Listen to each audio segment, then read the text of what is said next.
Now, fair Hippolyta, our nuptial hour draws on apace. 4 happy days bring in another moon, but oh, methinks how slow this old moon wanes. She lingers my desires like to a stepdame or a dowager long withering out a young man's revenue. 4 days will quickly steep themselves in night. 4 nights will quickly dream away the time.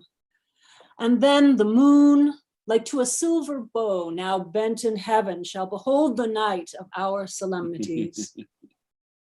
Go, fill the strait. Stir up the Athenian youth to merriments. Awake the pert and nimble spirit of mirth. Turn melancholy forth to funerals. The pale companion is not for our pomp. Hippolyta, I wooed thee with my sword and won thy love doing thee injuries. But I will wed thee in another key with pomp, with triumph, and with reveling. Happy be Theseus, our renowned Duke. Thanks, good Aegeus. What's the news with thee? Full of vexation come I, with complaint against my child, my daughter Hermia. Stand forth, Demetrius. My noble lord, this man hath my consent to marry her. Stand forth, Lysander, and my gracious duke, this man hath bewitched the bosom of my child. Thou, Lysander, thou hast given her rhymes and interchanged love tokens with my child. Thou hast by moonlight at her window sung with feigning voices, verses of feigning love, and stolen the impression of her fantasy. With bracelets of thy hair, rings, gauds, concedes, necks, trifles, nosegays, sweetmeats, messengers of strong prevailment in unhardened youth. With cunning hast thou filched my daughter's heart, turned her obedience, which is due to me, to stubborn harshness. And, my gracious duke, be it so she will not hear before your grace consent to marry with Demetrius, I beg the ancient privilege of Athens. As she is mine, I may dispose of her, which shall be either to this gentleman or to her death, according to our law, immediately provided in that case. What say you, Hermia? Be advised, fair maid. To you, your father should be as a god, one that composed your beauties, yea, and one to whom you are but as a form in wax by him imprinted, and within his power to leave the figure or disfigure it. Demetrius is a worthy gentleman. So is Lysander? Himself, he is. But in this kind, wanting your father's voice, the other must be held the worthier. I would my father looked but with my eyes. Rather your eyes must with his judgment look. I do entreat your grace to pardon me. I know not by what power I am made bold, nor how it may concern my modesty in such a presence here to plead my thoughts. But I beseech your grace that I may know the worst that may befall me in this case if I refuse to wed Demetrius. Either to die the death, or to abjure forever the society of men. Therefore, fair Hermia, question your desires. Know of your youth, examine well your blood, whether, if you yield not to your father's choice, you can endure the livery of a nun. For I to be in shady cloister mute, to live a barren sister all your life, chanting faint hymns to the cold, fruitless moon. Thrice blessed they that master so their blood to undergo such maiden pilgrimage, but earthlier happy is the rose distilled than that which, withering on the virgin thorn, grows, lives, and dies in single blessedness. So will I grow, so live, so die, my lord, ere I will yield my virgin patent up unto his lordship, whose unwished yoke my soul consents not to give sovereignty. Take time to pause, and by the next new moon, the sealing day betwixt my love and me, for everlasting bond of fellowship, upon that day either prepare to die for disobedience to your father's will, or else to wed Demetrius as he would, or on Diana's altar to protest for austerity and single life. Relent, sweet Hermia, and Lysander, yield thy crazed title to my certain right. You have your father's love, Demetrius. Let me have Hermia's. Do you marry him? Scornful Lysander. True, he hath my love, and what is mine, my love shall render him. And as she is mine, and all my right of her, I do estate unto Demetrius. I am my lord, as well derived as he, as well possessed. My love is more than his. My fortunes every way are fairly ranked, if not with vantage, as Demetrius's. And, which is more than all these boasts can be, I am beloved of beauteous Hermia. Why should not I then prosecute my right? Demetrius, I'll avouch it to this head, made love to Nereid's daughter, Helena, and won her soul. And she, sweet lady, devoutly dotes in idolatry upon the spotted and inconstant man. I must confess that I have heard so much, and with Demetrius thought to have spoke thereof. But being mindful of self-affairs, my mind did lose it. But Demetrius, come, and come, Aegeus, You shall go with me. I have some private schooling for you both. For you, fair Hermia, look you arm yourself to fit your fancies to your father's will, or else the law of Athens yields you up, which by no means we may extenuate, to death or to vow single life. Come, come, my Hippolyta. But cheer, my love. Demetrius and Aegeus, go along. I must employ you in some business against our nuptial and confer with you of something nearly that concerns yourselves. With duty and desire, we follow you. How now, my love? Why is your cheek so pale? How chance the roses there do fade so fast? They were like for want of rain, which I could well besteem them from the tempest of my eyes. Ay me, for aught that I could ever read, could hear by tale or history, the course of true love never did run smooth, but either it was different in blood, Cross, too high to be enthralled too or low. else misgaffed in respective years, Oh, spite, too old to be engaged too or young. else it stood upon the choice of friends. Oh, hell, to choose love by another's eyes. Or if there was a sympathy in choice, war, death, or sickness did lay siege to it, making it momentary as a sound, swift as a shadow, short as any dream, brief as the lightning in the Kali night, that in a spleen unfolds both heaven and earth, and ere a man hath power to say, behold, the jaws of darkness do devour it up, and so quick bright things come to confusion. Then if true lovers have ever been crossed, it stands as an edict in destiny. Then let us teach our trial patience, because it is a customary cross, as due to lovers' thoughts and dreams and sighs, wishes and tears, poor fancy's followers. A good persuasion. Therefore hear me, Hermia. I have a widow aunt, a dowager, of great revenue, and she hath no child. From Athens is her house remote 7 leagues, and she respects me as her only son. There, gentle Hermia, may I marry thee, and to that place the sharp Athenian law cannot pursue us. If thou lovest me, then steal forth thy father's house tomorrow night, and in the wood a league without the town, where I did meet thee once with Helena to do observance of a morn of May. There will I stay for thee.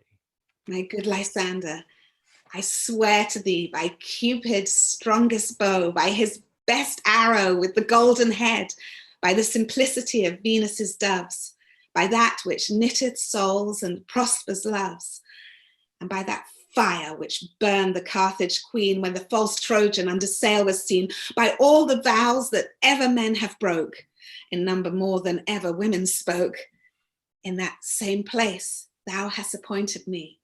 Tomorrow, truly, will I meet with thee. Keep promise, love. Look, here comes Helena. God speed for Helena, whither away? Call you me fair? That fair again unsay. Demetrius loves your fair. Oh, happy fair.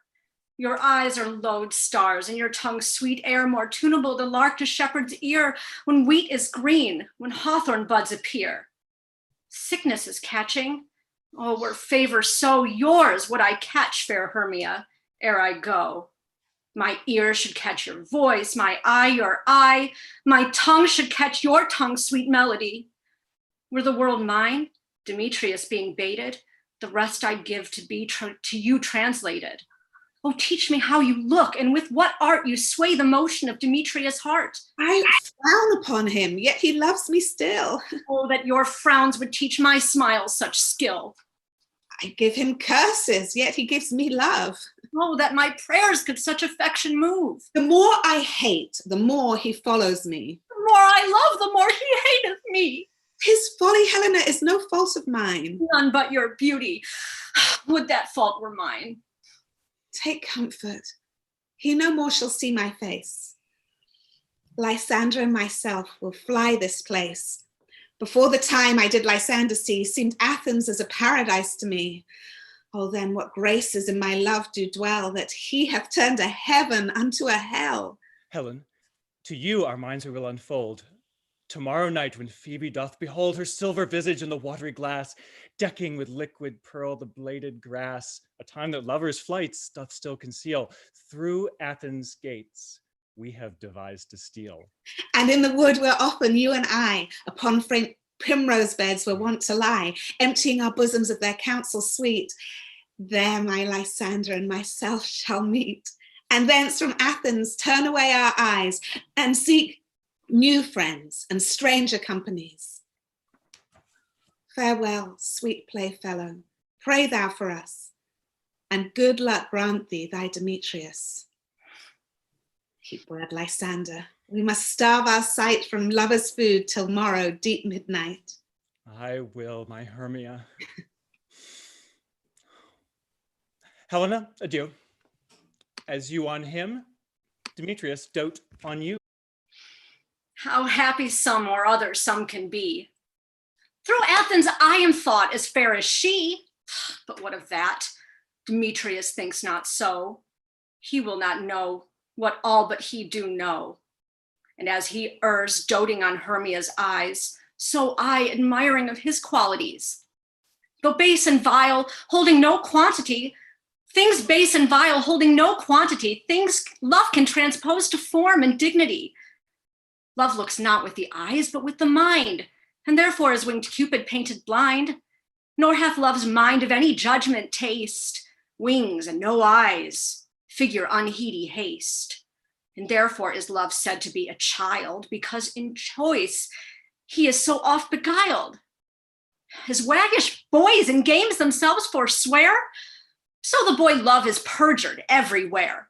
For ere Demetrius looked on Hermia's eyne, he hailed down oath that he was only mine. And when this hail some heat from Hermia felt, so he dissolved, and showers of oaths did melt. I will go tell him of fair Hermia's flight. Then to the wood will he tomorrow night pursue her. And for this intelligence, if I have thanks, it is a dear expense. But herein mean I to enrich my pain, to have his sight thither and back again.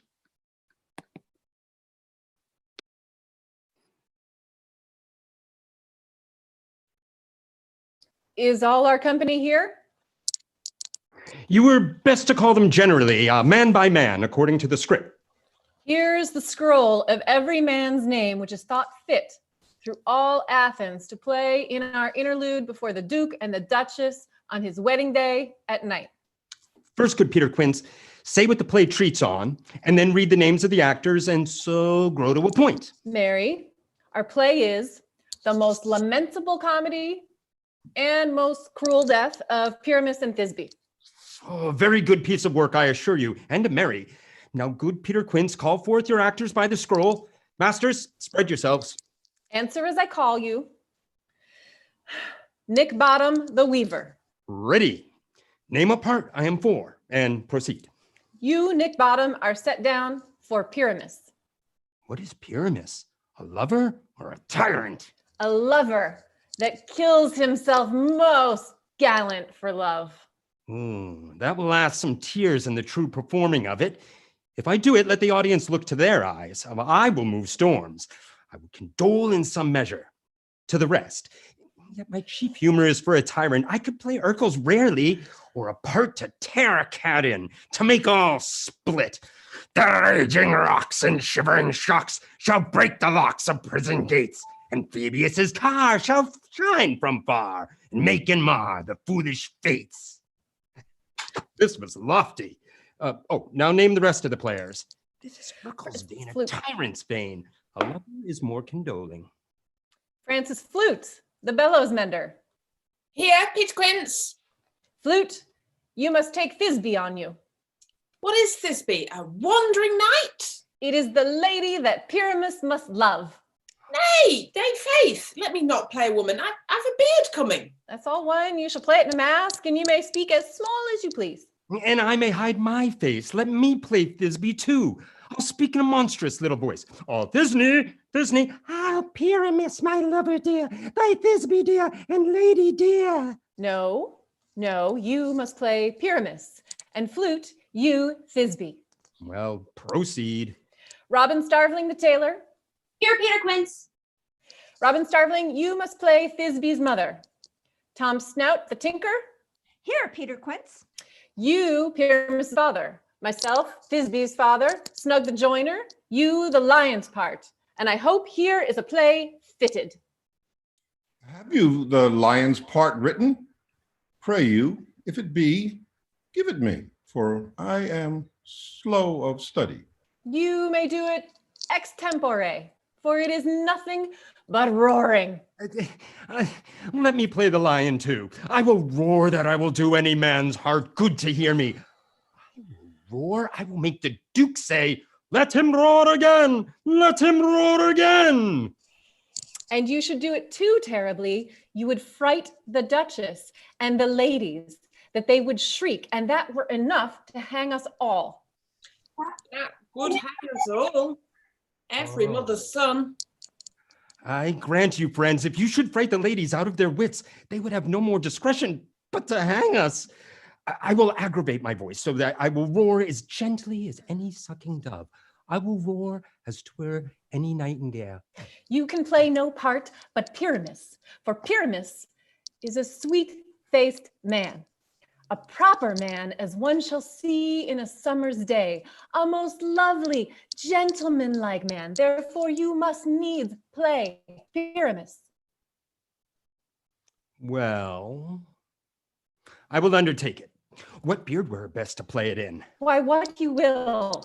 Oh, I will discharge it with either your straw-colored beard, your orange tawny beard, or your purple and grain beard, or your French crown-colored beard, your perfect yellow. Some of your French crowns have no hair at all, and then you will play barefaced. But masters, here are your parts, and I am to entreat you, request you, and desire you to con them by tomorrow night, and meet me in the palace wood, a mile without the town, by moonlight. There will we rehearse, for if we meet in the city, we shall be dogged by company and our devices known. In the meantime, I will draw a bill of properties such as our play wants. I pray you, fail me not. We will meet, and their way may we rehearse most obscenely and courageously. Take pains. Be perfect. Adieu. At the Duke's Oak we meet. Enough! Hold or cut bowstrings.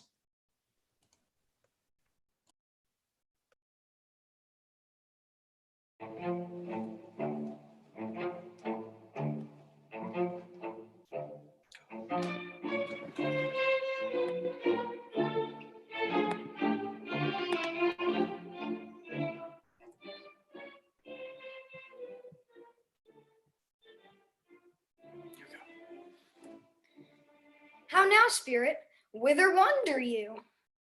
Over hill, over dale, through a brush, through a briar, over park, over pale, through a flood, through a fire. I do wander everywhere, swifter than the moon's spear, and I serve the fairy queen, to do her orbs upon the green.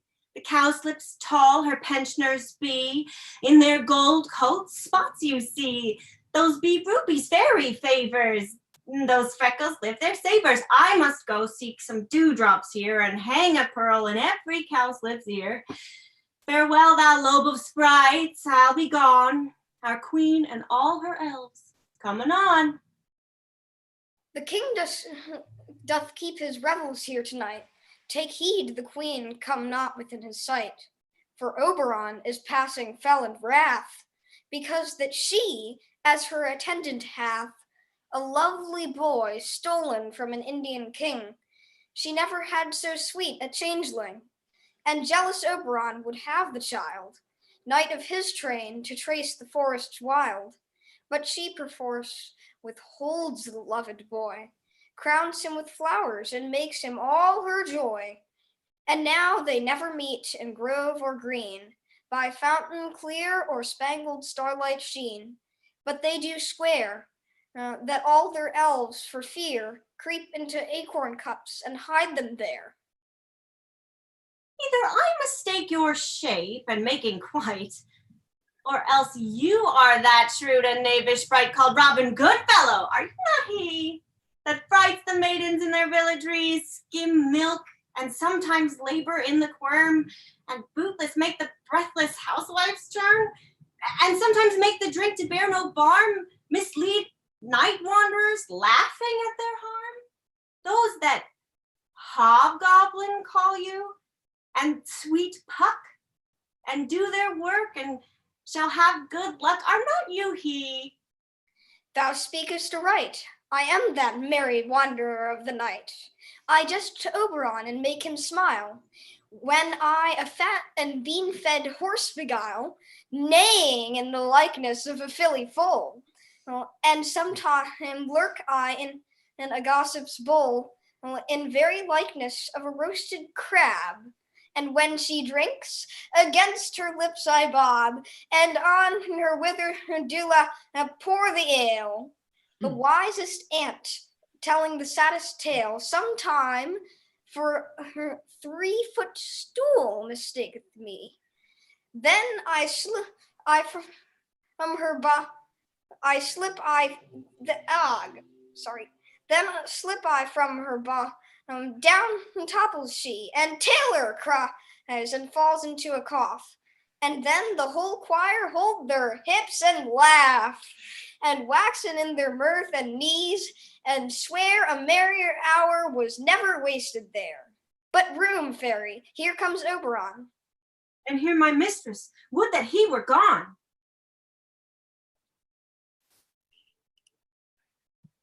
Ill met by moonlight, proud Titania. What, jealous Oberon? Fairies, skip hence. I have forsworn his bed and company. Tarry, rash one, not I thy lord. Then I must be thy lady. But I know when thou hast stolen away from fairyland, and in the shape of Corin sat all day playing on pipes of corn and versing love to amorous Phillida. Why art thou here, come from the furthest step of India, but that, forsooth, the bouncing Amazon, your buskined mistress, and your warrior love, to Theseus must be wedded, and you come to give their bed joy and prosperity. How canst thou thus for shame, Titania, glance at my credit with Hippolyta, knowing I know thy love to Theseus? Didst thou not lead him through the glimmering night from Periginia, whom he ravished, and make him with fair Aegiles break his faith with Ariadne and Antiopa? These are the forgeries of jealousy. And never since the middle summer's spring met we on hill, in dale, forest, or mead, by paved fountain or by rushy brook, or in the beached margent of the sea to dance our ringlets to the whistling wind. But with thy brawls thou hast disturbed our sport. Therefore the winds, piping to us in vain, as in revenge, have sucked up from the sea contagious fogs, which, falling in the land, hath every pelting river made so proud that they have overborne their continents. The ox hath therefore stretched his yoke in vain, the plowman lost his sweat, and the green corn hath rotted ere his youth attained a beard. The fold stands empty in the drowned field, and crows are fatted with the murrain flock. The 9-man's morris is filled up with mud, and the quaint mazes in the wanton green, for lack of tread, are undistinguishable. The human mortals want their winter here. No night is now with him or carol blessed. Therefore the moon, the governess of floods, pale in her anger, washes all the air that rheumatic diseases do abound. And thorough this distemperature, we see the seasons alter. Hoary-headed frosts fall in the fresh lap of the crimson rose, and on old Heim's thin and icy crown, an odorous chaplet of sweet summer buds is as in mockery set. The spring, the summer, the childing autumn, angry winter change their wonted liveries, and the mazed world by their increase now knows not which is which. And this same progeny of evils comes from our debate, from our dissension. We are their parents and original. Do you amend it then? It lies in you. Why should Titania cross her Oberon? I do but beg a little changeling boy to be my henchman. Set your heart at rest. The fairyland buys not the child of me. His mother was a votress of my order, and in the spiced Indian air by night full often hath she gossiped by my side, and sat with me on Neptune's yellow sands, marking the embarked traders on the flood, when we have laughed to see the sails conceived and grow big-bellied with the wanton wind, which she, with pretty and with swimming gait following, her womb then rich with my young squire, would imitate and sail upon the land to fetch me trifles and return again as from a voyage, rich with merchandise. But she, being mortal, of that boy did die. And for her sake do I raise up her boy, and for her sake I will not part with him. How long within this wood intend you stay? Perchance till after Theseus' wedding day, if you will patiently dance in our round and see our moonlight revels, go with us. If not, shun me and I will spare your haunts. Give me that boy and I will go with thee. Not for thy fairy kingdom. Fairies away, we shall chide downright if I longer stay. Well, go thy way. Thou shalt not from this grove till I torment thee for this injury. My gentle Puck, come hither. Thou rememberest, since once I sat upon a promontory and heard a mermaid on a dolphin's back uttering such dulcet and harmonious breath that the rude sea grew civil with her song, and certain stars shot madly from their spheres to hear the sea maid's music. I remember. That very time I saw, but thou couldst not, flying between the cold moon and the earth, Cupid, all armed. A certain aim he took at a fair vestal throned by the west, and loosed his love shaft smartly from his bow, as it could pierce 100,000 hearts. But I might see young Cupid's fiery shaft quenched in the chaste beams of the watery moon, and the imperial votaress passed on in maiden meditation, fancy-free. Yet marked I, where the bolt of Cupid fell, it fell upon a little western flower, before milk white, now purple with love's wound, and maidens call it love in idleness. Fetch me that flower, the herb I showed thee once. The juice of it on sleeping eyelids laid will make or man or woman madly dote upon the next live creature that it sees. Fetch me this herb, and be thou here again ere the Leviathan can swim a league. I'll put a girdle round and about the earth in 40 minutes. Having once this juice, I'll watch Titania when she is asleep and drop the liquor of it in her eyes. The next thing then she, waking, looks upon, be it on lion, bear, or wolf, or bull, on meddling monkey, or on busy ape, she shall pursue it with the soul of love, and ere I take this charm from off her sight, as I can take it with another herb, I'll make her render up her page to me. But who comes here? I am invisible, and I will overhear their conference. I love thee not, therefore pursue me not. Where is Lysander and fair Hermia? The one I'll stay, oh, the other stayeth me. Thou toldst me they were stolen unto this wood, and here I am, and wood within this wood, because I cannot meet my Hermia. Hence, get thee gone, and follow me no more. You draw me, you hard-hearted adamant, but yet you draw not iron, for my heart is true as steel. Leave you your power to draw, and I shall have no power to follow you. Do I entice you? Do I speak you fair? Or rather, do I not in plainest truth tell you I do not, nor I cannot love you? And even for that, do I love you the more? I am your spaniel, and Demetrius, the more you beat me, I will fawn on you. Use me but as your spaniel, spurn me, strike me, neglect me, lose me. Only give me leave, unworthy as I am, to follow you. What worse place can I beg in your love, and yet a place of high respect with me, until you use it as you use your dog? Tempt not too much the hatred of my spirit, for I am sick when I do look on thee. And I am sick when I look not on you. You do impeach your modesty too much to leave the city and commit yourself into the hands of one that loves you not? To trust the opportunity of night and the ill counsel of a desert place with the rich worth of your virginity? Your virtue is my privilege, for that it is not night when I do see your face. Therefore I think I am not in the night. Nor doth this wood lack worlds of company, for you and my respect are all the world.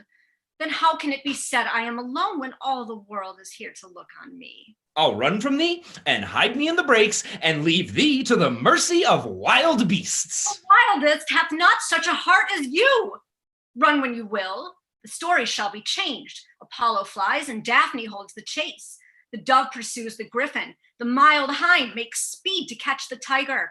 Bootless speed when cowardice pursues and valor flies. I will not stay thy questions. Let me go, or if thou follow me, do not believe, but I shall do thee mischief in the wood. I, in the temple, in the town, the field, you do me mischief. Fie, Demetrius, your wrongs do set a scandal on my sex. We cannot fight for love as men may do. We should be wooed, and we're not made to woo. I'll follow thee and make a heaven of hell, to die behind the hand I love so well. Fare thee well, nymph. Ere he do leave this grove, thou shalt fly him, and he shall seek thy love. Hast thou the flower there? Welcome, wanderer. Aye, there it is. Ah, I pray thee, give it me.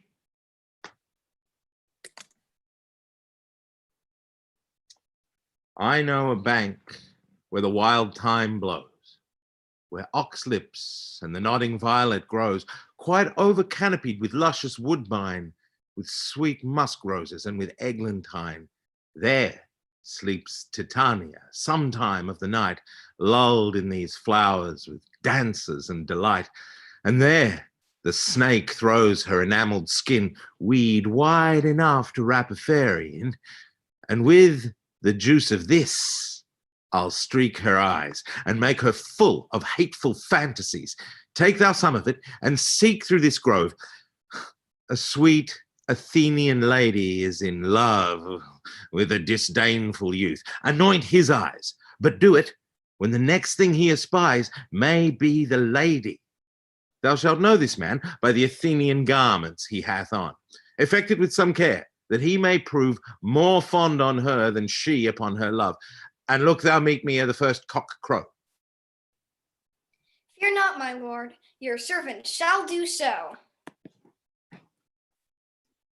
Come, now a roundel and a fairy song. Then, for the third part of a minute, hence, some to kill cankers in the musgrove's buds, some war with reremice for their leathern wings to make my small elves' coats, and some keep back the clamorous owl that nightly hoots and wonders at our quaint spirits. Sing me now asleep, then to your offices, and let me rest.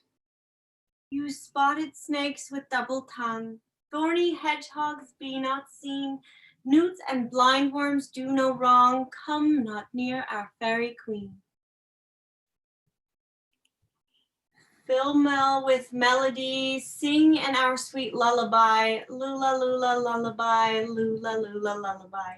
Never harm nor spell nor charm come o'er our lovely lady nigh, so good night with lullaby, weaving spiders come not here.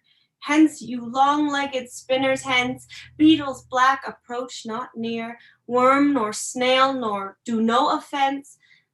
Philomel with melody, sing in our sweet lullaby, lulla lulla lullaby, lulla lulla lullaby. Never harm, nor spell nor charm, come our lovely lady nigh, so good night with lullaby. Hence away!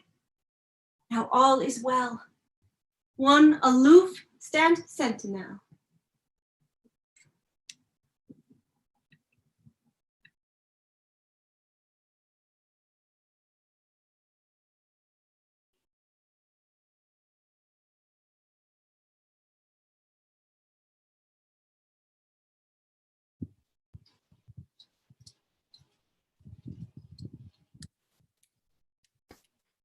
What thou seest when thou dost wake, do it for thy true love take. Love and languish for his sake. Be it ounce, or cat, or bear, pard, or board with bristled hair, in thy eye that shall appear when thou wakest, it is thy dear. Wake when some vile thing is near. Oh, fair love, I can't get my camera to work. You faint with wandering in the wood, and to speak troth, I have forgot our way. We'll rest us, Hermia, if you think it good, and tarry for the comfort of the day. It's so, Lysander. Find you out of bed, for I upon this bank will rest my head. One turp shall serve as pillow for us both. One heart, one bed, two bosoms, and one troth. Nay, good Lysander, for my sake, my dear, lie further off yet. Do not lie so near. Oh, take the sense, sweet, of my innocence. Love takes the meaning in love's conference. I mean that my heart unto yours is knit, so that but one heart we can make of it, two bosoms interchained with an oath. Then two bosoms and a single troth. Then by your side, no bedroom me deny, for lying so, Hermia, I do not lie. Lysander riddles very prettily. Now much beshrew my manners and my pride if Hermia meant to say Lysander lied. But gentle friend, for love and courtesy, lie further off in human modesty. Such separation as may well be said becomes a virtuous bachelor and a maid. So far be distant, and good night, sweet friend. Thy love ne'er alter till thy sweet life end. Amen. Amen to that fair prayer, say I. And then end life when I end loyalty. Here is my bed. Sleep give thee all his rest. With half that wish, the wisher's eyes be pressed.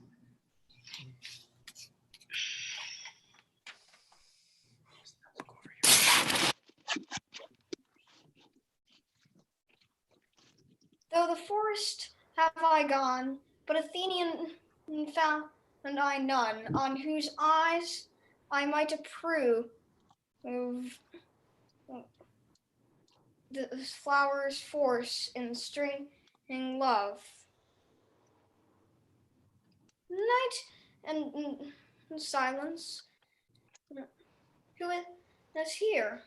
Weeds of Athenia, and he doth wear. This is he, my master said. And he spies the Athenian maid. And here are the maiden sleeping sound on the dank and dirty ground. Pretty soul, well, she durst not lie. Near this lack love, this kill courtesy, churl upon as I throw, all the power this charm doth owe.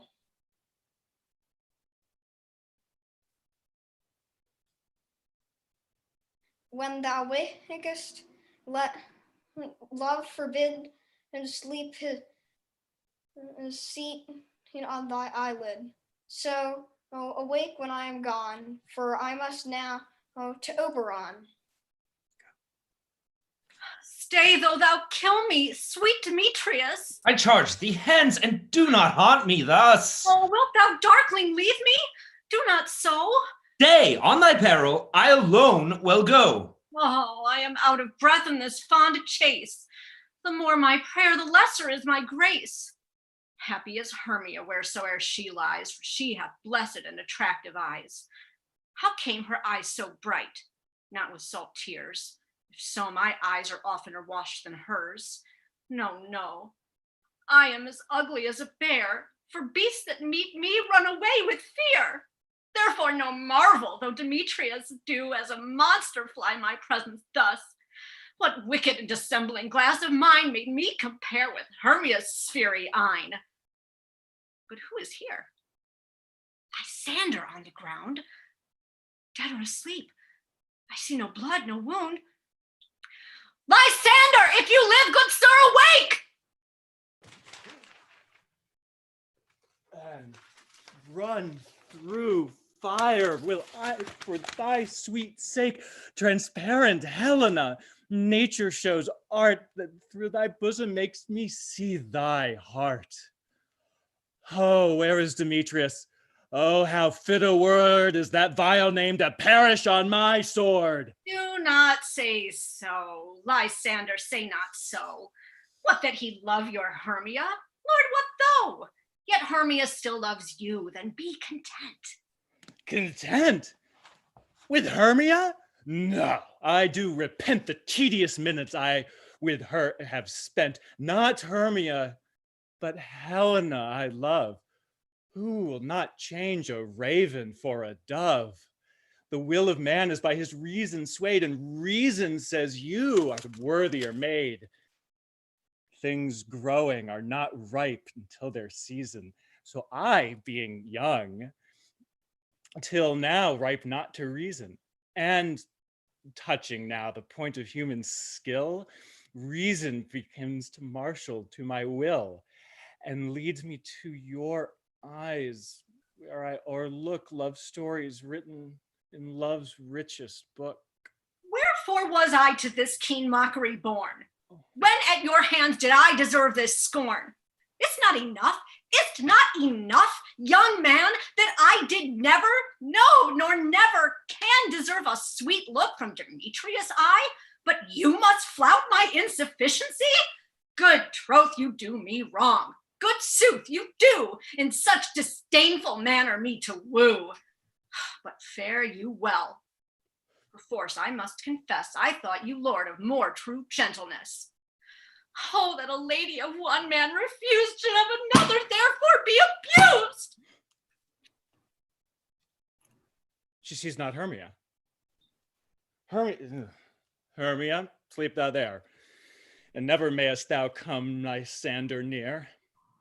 For as a surfeit of the sweetest things, the deepest loathing to the stomach brings, or as the heresies that men do leave are hated most of those they did deceive, so thou, my surfeit, my heresy, of all be hated, but the most of me.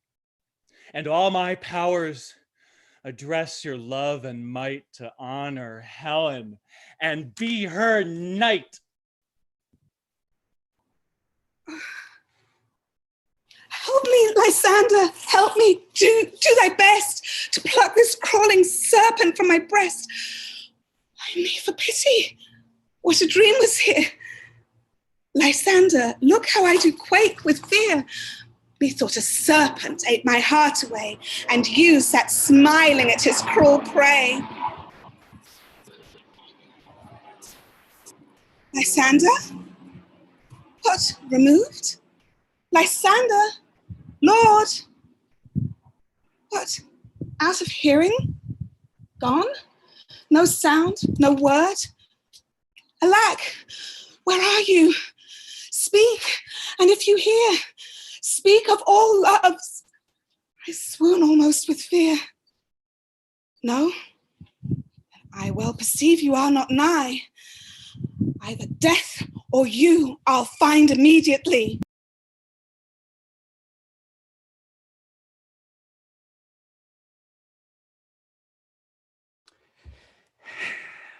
Are we all met? Pat, and here's a marvelous convenient place for our rehearsal. This green plot shall be our stage, this hawthorn brake our tiring house, and we will do it in action as we will do it before the Duke. Peter Quince. What sayest thou, bully bottom? There are things in this comedy of Pyramus and Thisbe that will never please. First, Pyramus must draw a sword and kill himself, which the ladies cannot abide. How answer you that? Fire lake in a parlous fear. I believe we must leave the killing out when all is done. Not a whit. I have a device to make all well. Write me a prologue, and let the prologue seem to say, we will do no harm with our swords, and that Pyramus is not killed indeed. And for more better assurance, tell them that I, Pyramus, am not Pyramus, but Bottom the Weaver. This will put them out of fear. Well, we will have such a prologue, and it shall be written in No, make it 2 more. Let it be written in 8 and 8. Will not the ladies be afeard of the lion?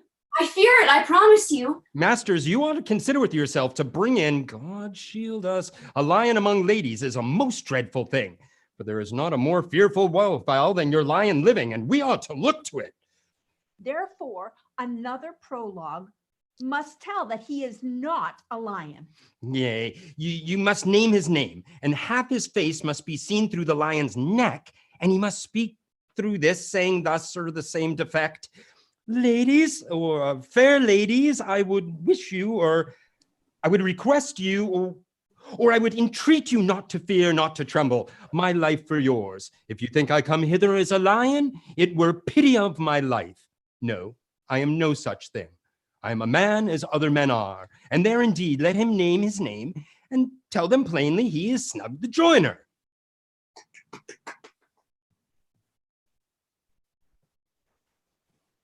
Would that be okay with you, Quince? Well, it shall be so. But there is 2 hard things. My internet is glitchy, and to bring the moonlight into a chamber. For you know, Pyramus and Thisbe must meet by moonlight. Doth the moon shine that night we play our play? A calendar. Looking in the almanac. Find out moonshine. Yeah, it does shine that night. Why then you may leave a casement of the great chamber window where we play open, and the moon may shine in at the casement. Aye, or else one must come in with a bush of thorns and a lantern and say he is come to disfigure or to present the person of moonshine. Then there's another thing. We must have a wall in the great chamber, for Pyramus and Thisbe, says the story, did talk through the chink of a wall. You can never bring in a wall. What say you, Bottom? Some man or other must present wall. And let him have some plaster and some loam or some rough cast about him to signify the wall. Or let him hold his fingers thus. And through that cranny shall Pyramus and Thisbe whisper. If that may be, then all is well. Come, sit down, every mother's son, and rehearse your parts. Pyramus, you begin. When you have spoken your speech, enter into that break, and so everyone according to his cue.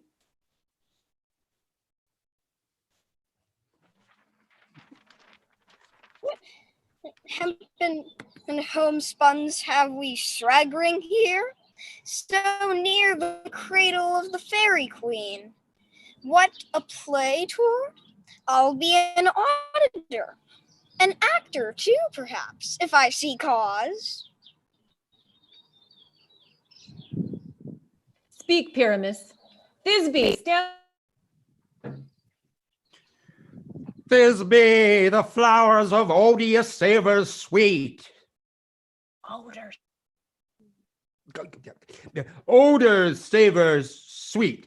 So hath thy breath, my dearest Thisbe dear.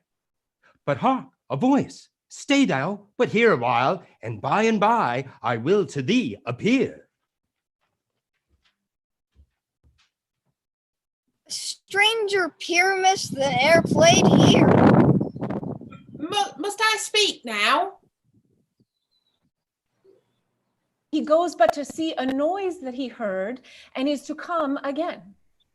Most radiant Pyramus, most lily-white of hue, of colour like the red rose on triumphant briar, most bristly juvenile, and eke most lovely dew, as truest hearts, but yet would never tire. I'll meet thee, Pyramus, at Ninny's tomb. Ninus tomb, man. Why, you must not speak yet. That you answered a Pyramus. You spoke all your part at once, cues and all. Pyramus, enter. Your cue is past. It is never tire. As truest horse that yet would never tire. If I were fair, fair Thisbe, I were only thine.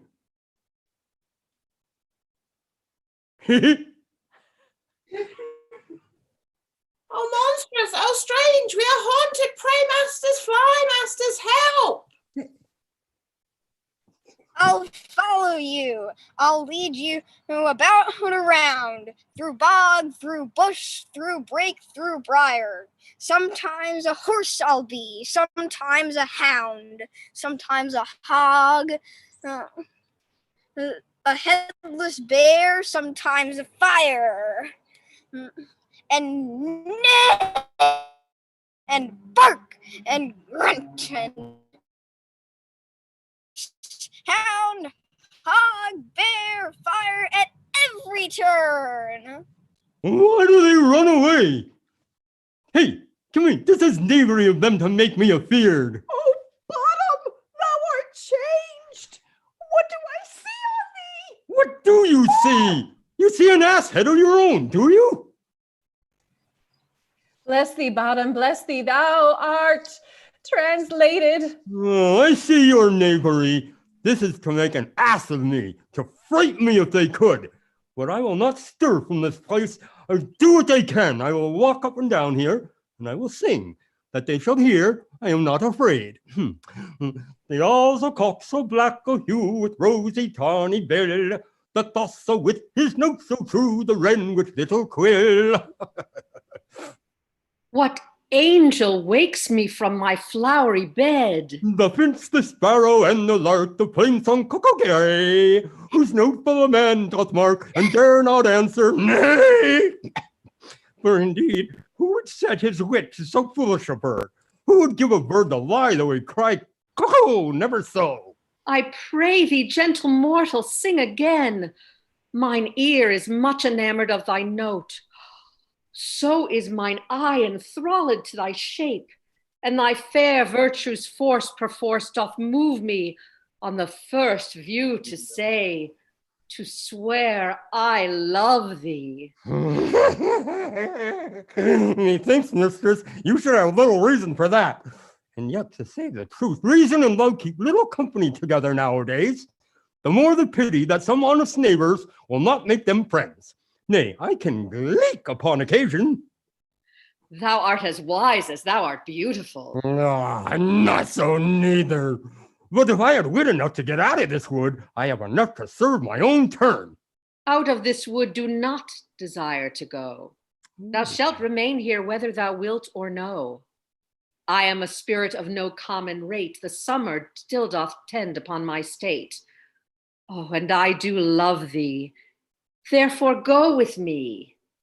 I'll give thee fairies to attend on thee, and they shall fetch thee jewels from the deep and sing while thou on pressed flowers dost sleep. And I will purge thy mortal grossness so that thou shalt like an airy spirit go.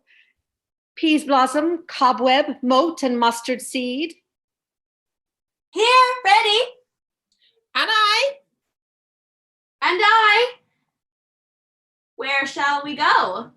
Be kind and courteous to this gentleman. Hop in his walks and gambol in his eyes. Feed him with apricots and dewberries, with purple grapes, green figs, and mulberries. The honey bag steal from the humblebees, and for night tapers crop their waxen thighs and light them at the fiery glowworm's eyes to have my love to bed and to arise. And pluck the wings from painted butterflies to fan the moonbeams from his sleeping eyes.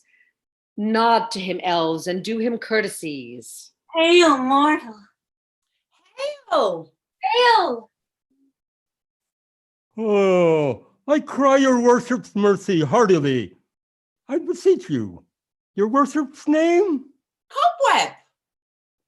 I shall desire you more acquaintance, good master Cobweb. If I cut my finger, I shall make bold with you. And your name, honest gentleman? Peas blossom. I pray you, commend me to Mistress Squash, your mother, and to Master Peascod, your father. Good Master Peas Blossom, I shall desire you more acquaintance too. Your name, I beseech you, sir. Mustard seed.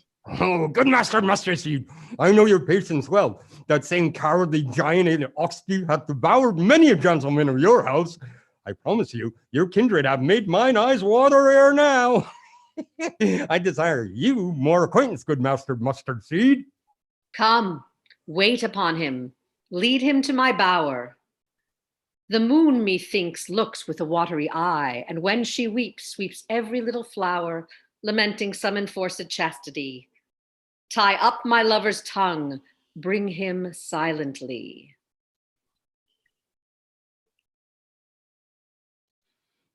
I wonder if Titania be awaked, then what it was that next came in her eye, which she must dote on in extremity. Ah, here comes my messenger. How now, mad spirit? What night rule now about this haunted grove? My mistress with a monster is in love. Near to her close and consecrated bower, while she was in her dull and sleeping hour, a crew of patches, rude mechanicals, as that work for bread upon Athenian stalls, were met together to rehearse a play, intended for great Theseus' nuptial day. The shallowest thick skin of that barren sort, who Pyramus presented in their sport, forsook his scene and entered in a break. When I did him at this advantage take, an ass's knoll I fixed on his head, anon his Thisbe must be answered, and forth my mimic comes, when they him spy as wild geese, that the creeping fowler eye, or russet-pated men he in sort, rising and cawing at the gun's report, and sever themselves and madly sweep the sky, so at his sight away his fellows fly, and at our stamp here o'er and o'er one falls, he murder cries, and help from Athens calls.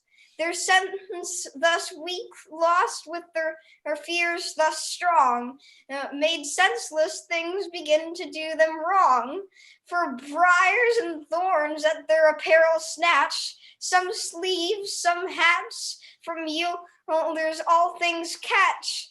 I led them on this distracted fear, and left sweet Pyramus translated there. When in that moment so it came to pass, Titania waked and straightway loved an ass. This falls out better than I could devise. But hast thou yet latched the Athenian's eyes with the love juice as I did bid thee do? I took him sleeping, that is finished too, and the Athenian woman by his side, that when he waked, of force she must be eyed. Stand close, this is that same Athenian. This is the woman, but not this the man. Why rebuke you him that loves you so? Lay breath so bitter on your bitter foe. How but I chide, but I should use thee worse, for thou, I fear, hast given me cause to curse. If thou hast slain Lysander in his sleep, being o'er shoes in blood, plunge in the deep and kill me too. The sun was not so true unto the day as he to me. Would he have stolen away from sleeping Hermia? I'll believe as soon this whole earth may be bored, and that the moon may creep through the center, and so displease her brother's noontide with the Antipodes. It cannot be, but thou hast murdered him. So should a murderer look, so dead, so grim. So should the murdered look, and so should I, pierced through the heart with your stern cruelty. Yet you, the murderer, look as bright, as clear as yonder Venus in her glimmering sphere. What's this to my Lysander? Where is he? Oh, good Demetrius, wilt thou give him me? I had rather give his carcass to my hounds. Out, dog, out, cur! Thou drivest me past the bounds of maiden's patience. Hast thou slain him then? Henceforth be never numbered among men. Oh, once, tell true, even for my sake. Durst thou have looked upon him being awake, and hast thou killed him sleeping? Oh, brave touch, could not a worm, an adder do so much? An adder did it, for with a doubler tongue than thine, thou serpent, never adder stung. You spend your passion on a misprized mood. I am not guilty of Lysander's blood, nor is he dead, for aught I can tell. Pray thee, tell me then that he is well. And if I could, what should I get therefore? A privilege never to see me more, and from thy hated presence part I so. See me no more, whether he be dead or no. There's no following her in this fierce vein. Here, therefore, for a while I will remain. So sorrow's heaviness doth heavier grow, for debt that bankrupt sleep doth sorrow owe, which now in some slight measure it will pay, if for his tender here I make some stay. What hast thou done? Thou hast mistaken quite, and laid the love juice on some true love's sight. Of thy misprision must perforce ensue some true love turned, and not a false turned true. Then fate o'errules, that one man holding in troth, a million fail, confounding oath on oath. About the wood go, swifter than the wind, and Helena of Athens look thou find. Oh, fancy sick she is of pale of cheer, with sighs of love that costs the fresh blood dear. By some illusion see thou bring her here. I'll charm his eyes against she do appear. I go, look how I go, no swifter than an arrow from the Tartar's bow. Flower of this purple dye, hit with Cupid's archery, sink in apple of his eye.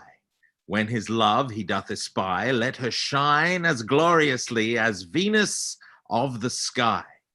When thou wakest, if she be by, beg of her for remedy.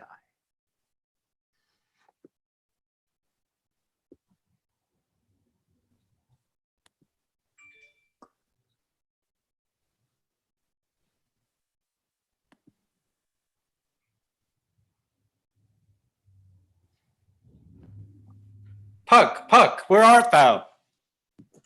Puck, Puck, you have a line. Here he comes. Ah, Robin.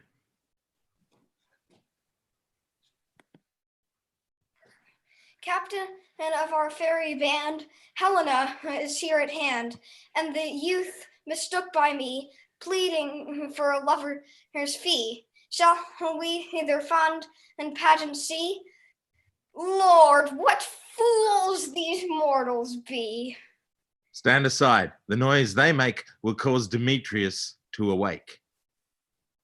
Then two at once woo one, that must needs be sport alone, and those things do please me best, that fall preposterously. Why should you think that I woo and scorn? Scorn and derision never came in tears. Look, when I vow, I weep. And vows so born in their nativity, all truth appears. How can these things in me seem scorn to you, bearing the badge of faith to prove them true? You do advance your cunning more and more, when truth kills truth, O devilish holy fray. These vows are Hermia's. Will you give her o'er? Weigh oath with oath, and you will nothing weigh. Your vows to her and me, put in two scales, will even weigh, and both as light as tails. I had no judgment when to her I swore. Nor none in my mind now you give her o'er. Demetrius loves her, he loves not you.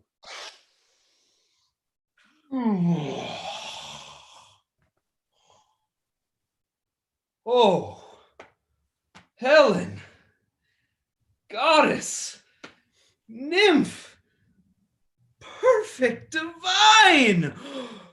To what, my love, shall I compare thine eyne? crystal is muddy. Oh, how ripe in show thy lips, those kissing cherries tempting grow, that pure congealed white, high Taurus's snow fanned with the eastern wind turns to a crow when thou holdst up thy hand. Oh, let me kiss this princess of pure white, this seal of bliss. Oh, spite! Oh, hell! I see you all are bent to set against me for your merriment. If you were civil and knew courtesy, you would not do me thus much injury. Can you not hate me, as I know you do, but you must join in souls to mock me too? If you were men, as men you are in show, you would not use it, gentle ladies, so to bow and swear and super praise my parts when I am sure you hate me with your hearts. You both are rivals and love Hermia, and now both rivals to mock Helena. Oh, a trim exploit, a manly enterprise to conjure tears up in a poor maid's eyes with your derision. None of noble sport would so offend a virgin and extort a poor soul's patience, all to make you sport. You are unkind, Demetrius. Be not so, for you love Hermia. This you know, I know, and here with all goodwill, with all my heart, in Hermia's love, I yield you up my part, and yours of Helena to me bequeath, whom I do love and will do till my death. Never did mockers waste more idle breath. Lysander, keep thy Hermia, I will none. If ever I loved her, all that love is gone. My heart to her, but as guest-wise sojourned, and now to Helen is it home returned, there to remain. Helen, it is not so. Disparage not the faith thou dost not know, lest to thy peril thou abide it, dear. Look, where thy love comes, yonder is thy dear. Dark night that from the eye his function takes, the ear more quick of apprehension makes, wherein it doth impair the seeing sense, it pays the hearing double recompense. Thou art not by mine eye, Lysander, found, mine ear, I thank it, brought me to thy sound. But why unkindly dost thou leave me so? Why should he say, whom love doth press to go? What love could press Lysander from my side? Lysander's love, that would not let him bide, fair Helena, who more engilds the night than all yon fiery O's and eyes of light. Why seek'st thou me? Could not this make thee know the hate I bear thee made me leave thee so? You speak not as you think, it cannot be. Lo, she is one of this confederacy. Now I perceive they have conjoined all three to fashion this false sport in spite of me. Injurious Hermia, most ungrateful maid, have you conspired? Have you with these contrived to bait me with this foul derision? Is all the counsel that we two have shared, the sister's vows, the hours that we have spent when we have chid the hasty-footed time for parting us, was all forgot? All school days friendship, childhood innocence. We, Hermia, like two artificial gods, have with our needles created both one flower, both on one sampler, sitting on one cushion, both warbling of one song, both in one key, as if our hands, our sides, voices, and minds had been incorporate. So we grew together like a double cherry, seeming parted, but yet in union and partition. Two lovely berries molded on one stem, so with two seeming bodies, but with one heart, two of the first, like coats and heraldry, due but to one, and crowned with one crest. And will you rent our ancient love asunder to join with men in scorning your poor friend? It is not friendly, 'tis not maidenly. Our sex, as well as I may chide you for it, though I alone do feel the injury. I'm amazed at your words. I scorn you not. It seems that you scorn me. Have you not set Lysander as in scorn to follow me and praise my eyes and face, and made your other love, Demetrius, who even but now did spurn me with his foot, to call me goddess, nymph, divine and rare, precious, celestial? Wherefore speaks he this to her he hates? And wherefore doth Lysander deny your love so rich within his soul, and tender me, forsooth, affection, but by your setting on, by your consent? What though I be not so in grace as you, so hung upon with love, so fortunate, but miserable most, to love unloved? This you should pity rather than despise. I understand not what you mean by this. I do. Persever, counterfeit sad looks, make mouths upon me when I turn my back, wink at each other, hold the sweet jest up. This sport well carried shall be chronicled. If you have any pity, grace, or manners, you would not make me such an argument. But fare you well. 'Tis partly mine own fault, which death or absence soon shall remedy. Stay, gentle Helena. Hear my excuse. My love, my life, my soul, fair Helena. Oh, excellent! Do not scorn her so. If she cannot entreat, I can compel. Thou canst compel no more than she can entreat. Thy threats have no more strength than her weak prayers. Helen, I love thee. By my life I do.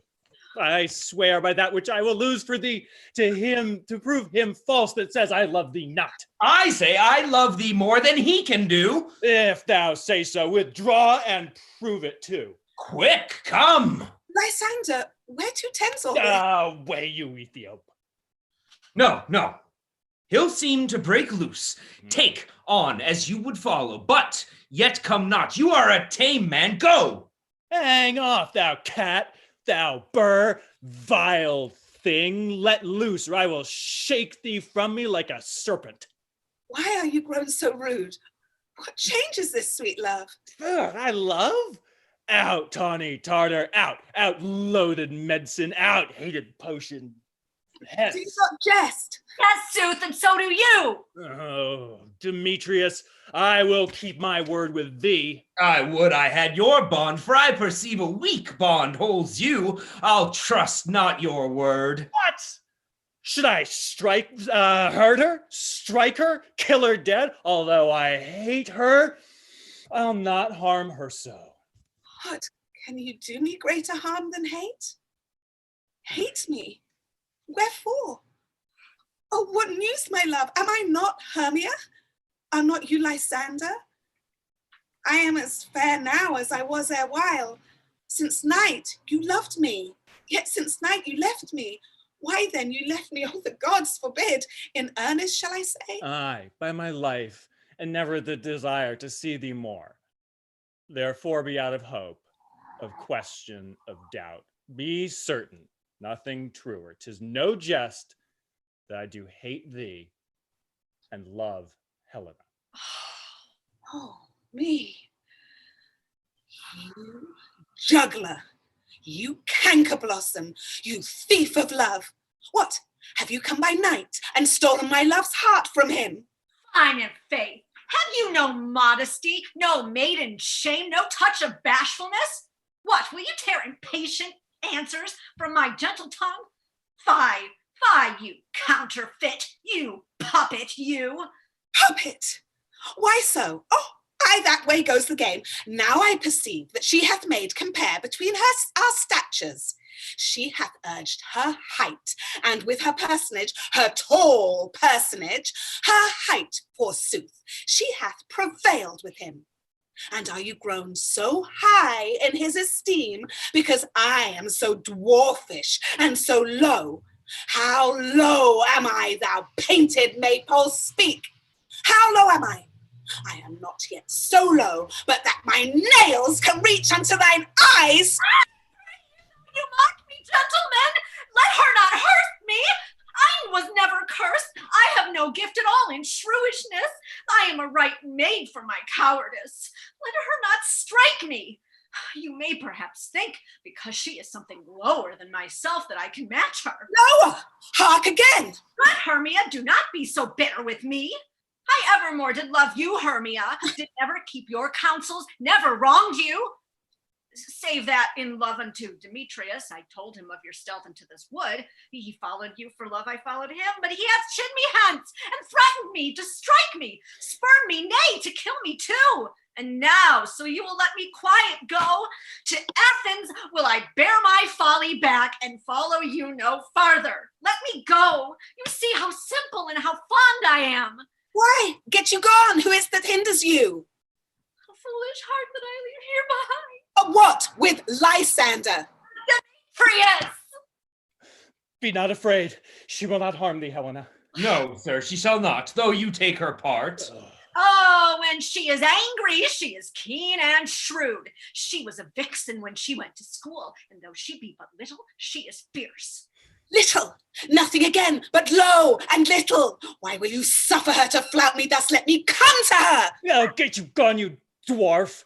You minimus of hindering not yas maid, you bead, you bakehorn. You are too officious in her behalf that scorns your services. Let her alone. Speak not of Helena, take not her part. For if thou dost intend never so little show of love to her, thou shalt abide it. Now she holds me not. Now follow if thou darest to try whose right of thine or mine is most in Helena. Follow? Nay, I'll go with thee cheek by jowl. You, mistress, all this coil is long of you. Oh, nay, go not back. I will not trust you, nor longer stay in your cursed company. Your hands are quicker for a fray. My legs are longer, though, to run away. I am amazed and know not what to say. This is thy negligence. Still thy mistakes, or else commits thy knaveries willfully. Believe me, King of Shadows, I mistook. Did not you tell me I should know the man by the Athenian garments he had on? And so far, blameless proves my enterprise that I have anointed an Athenian's eyes, and so far am I glad it so did sort. And as this their jangling I esteem a sport. Thou seest these lovers seek a place to fight. High, therefore, Robin, overcast the night. The starry welkin cover thou anon with drooping fog, as black as Acheron, and lead these testy rivals so astray as one come not in another's way. Like to Lysander, sometime frame thy tongue, then stir Demetrius up with bitter wrong, and sometime rail thou like Demetrius, and from each other look thou lead them thus, till o'er their brows death counterfeiting sleep with leaden legs and batty wings doth creep.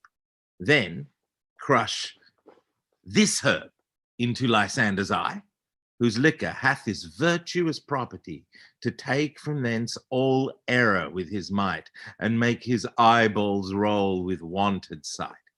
When they next wake, all this derision shall seem a dream and fruitless vision, and back to Athens shall the lovers wend, with league whose date till death shall never end.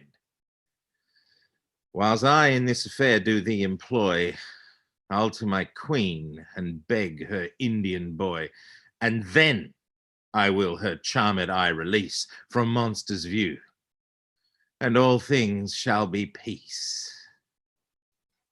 My fairy lord, this must be done with haste, for night's swift dragons cut the clouds full fast, and yonder shines Aurora's harbinger, all at whose approach ghosts wandering here and there troop home to churchyards, damned spirits all that in crossways and floods have burial, already to their wormy beds are gone, and for fear lest they should look their shames upon, they willfully themselves exile from light, and must for aye consort with black-browed night. But we are spirits of another sort.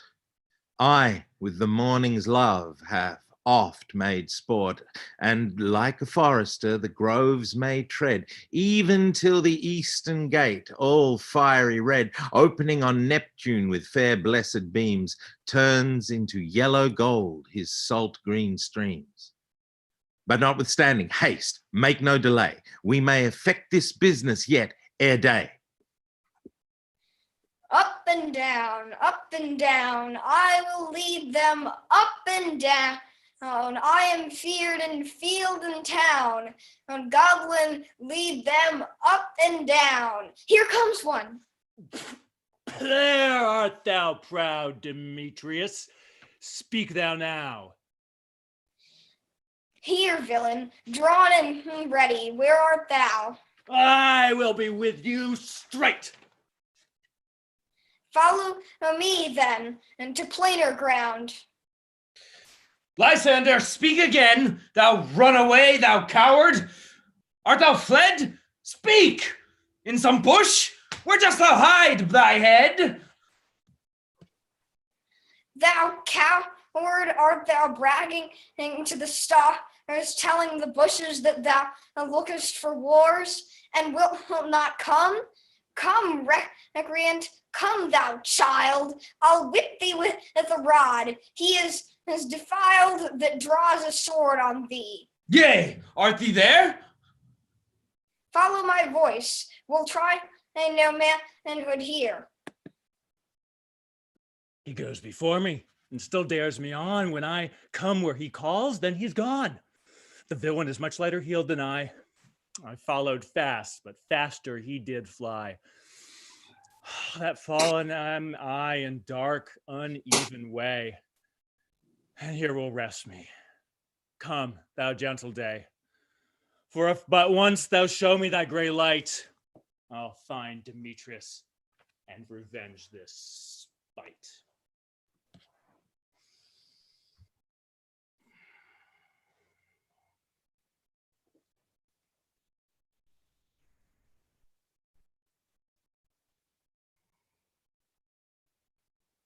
Lysander! Abide me if thou darest, for well I wot thou runnest before me, shifting every place, and darest not stand nor look me in the face. Where art thou now? Come hither.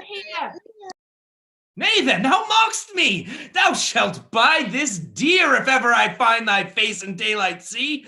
Now, go thy way. Faintness constraineth me to measure out my length on this cold bed. By day's approach, look to be visited.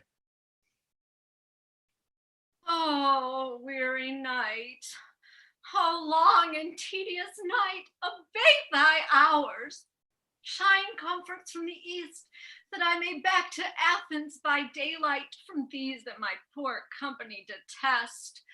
And sleep, that sometimes shut up sorrow's eye. Stay me a while from mine own company. Yet but three. Come one more. Two of both kinds makes up four. Here she comes, crushed and sad. Cupid, it is a knavish lad, thus to make poor females mad. Never so weary, never so in woe, bedabbled with the dew and torn with briars. I can no further crawl, no further go. My legs can keep no pace with my desires. Here I will rest me to the break of day. Heaven shield Lysander if they mean a fray. On the ground, sleep sound. I'll fly to your eye, you gentle lover or remedy. When thou wakest, thou takest true delight in the sight of thy former lady's eye, and the country proverb that every man should take his own. In your waking shall be shown, Jack shall have Jill, naught shall go ill, the man shall have his mare again, and all shall be well. Come, Sit thee down upon this flowery bed, while I thy amiable cheeks do coy, and stick musk roses in thy sleek, smooth head, and kiss thy fair large ears, my gentle joy. Oh, where's Peas Blossom? Ready. Scratch my head, Peas Blossom. Where's Monsieur Cobweb? Ready. Monsieur Cobweb, good Monsieur, get your weapons in your hand and kill me a red-hipped humblebee on top of a thistle. And good Monsieur, bring me the honey bag. Do not fret yourself too much in the action, Monsieur. And good Monsieur, have a care the honey bag break not. I would be loath to have you overflown with a honey bag, Signor. Where's Monsieur Mustard Seed? Ready. Ah, give me your leaf, Monsieur Mustard Seed. Pray you, leave your courtesy, good Monsieur. What's your will? Nothing, good Monsieur, but to help Calvary Cobweb to scratch. I must to a barber, Monsieur, for methinks I am marbles hairy about the face. I'm such a tender ass, if my hair do but tickle me, I must scratch. What, wilt thou hear some music, my sweet love? Oh, I have a reasonable good ear in music. Let's have the tongue and the bones. Or say, sweet love, what thou desirest to eat. Ooh, truly a peck of provender. I could munch your good dry oats. Methinks I have a great desire to a bottle of hay. Good hay, sweet hay hath no fellow. I have a venturous fairy that shall seek the squirrel's hoard and fetch thee new nuts. Oh, I'd rather have a handful or two of dried peas. But I pray you, let none of the people stir me. I have an exposition of sleep come upon me. Sleep thou, and I will wind thee in my arms. Fairies, be gone, and be always away. So doth the woodbine the sweet honeysuckle gently entwist. The female ivy so enrings the barky fingers of the elm. Oh, how I love thee, how I dote on thee. Welcome, good Robin. Seest thou this sweet sight? Her dotage now I do begin to pity, for meeting her of late behind the wood, seeking sweet favors for this hateful fool, I did upbraid her and fall out with her, for she, his hairy temples then had rounded with coronet of fresh and fragrant flowers, and that same dew which sometime on the buds was wont to swell like round and orient pearls, stood now within the pretty Floriet's eyes, like tears that did their own disgrace bewail. When I had at my pleasure taunted her, and she in mild terms begged my patience, I then did ask of her her changeling child, which straight she gave me. And her fairy sent to bear him to my bower in fairyland. And now I have the boy, I will undo this hateful imperfection of her eyes, and gentle Puck, take this transformed scalp from off the head of this Athenian swain, that he, awaking when the other do, may all to Athens back again repair, and think no more of this night's accidents, but as the fierce vexation of a dream. But first, I will release the fairy queen. Be as thou wast wont to be, see as thou wast wont to see. Dian's bud or Cupid's flower hath such force and blessed power. Now, my Titania, wake you my sweet queen. My Oberon, what visions have I seen? Methought I was enamored of an ass. There lies your love. How came these things to pass? Oh, how mine eyes do loathe his visage now. Silence a while. Robin, take off this head. Titania, music call, and strike more dead than common sleep of all these five the sense. Music, ho! Music such as charmeth sleep. Now when thou wakest, with thine own fool's eyes peep. Sound music. Come, my queen, take hands with me and rock the ground whereon these sleepers be. Now thou and I are new in amity, and will tomorrow midnight solemnly dance in Duke Theseus' house triumphantly, and bless it to all fair prosperity. There shall the pairs of faithful lovers be wedded with Theseus, all in jollity. Fairy king, attend and monarch, I do hear the morning lark. Then, my queen, in silence sad, trip we after the night's shade. We the globe can compass soon, swifter than the wandering moon. Come, my lord, and in our flight, tell me how it came this night that I sleeping here was found, with these mortals on the ground. Go, one of you find out the forester, for now our observation is performed. And since we have the hour of the day, my love shall hear the music of my hounds. Uncouple in the western valley, let them go. Dispatch, I say, and find the forester. We will, fair queen, up to the mountain's top and mark the musical confusion of hounds and echo in their conjunction. I was with Hercules and Cadmus once, when in the wood of Crete they bayed the bear with hounds of Sparta. Never did I hear such gallant chiding, for besides the groves, the skies, the fountains, every region near seemed all one mutual cry. I never heard so musical a discord, such sweet thunder. My hounds are bred out of the Spartan kind, so flued, so sanded, and their heads are hung with ears that sweep away the morning dew. Crook-kneed and dew-lapped like Thessalian bulls, slow in pursuit, but matched in mouth like bells, each under each. A cry more tunable was never hollowed to, nor cheered with horn in Crete, in Sparta, nor in Thessaly. Judge when you hear. But soft, what nymphs are these? My lord, this is my daughter here asleep.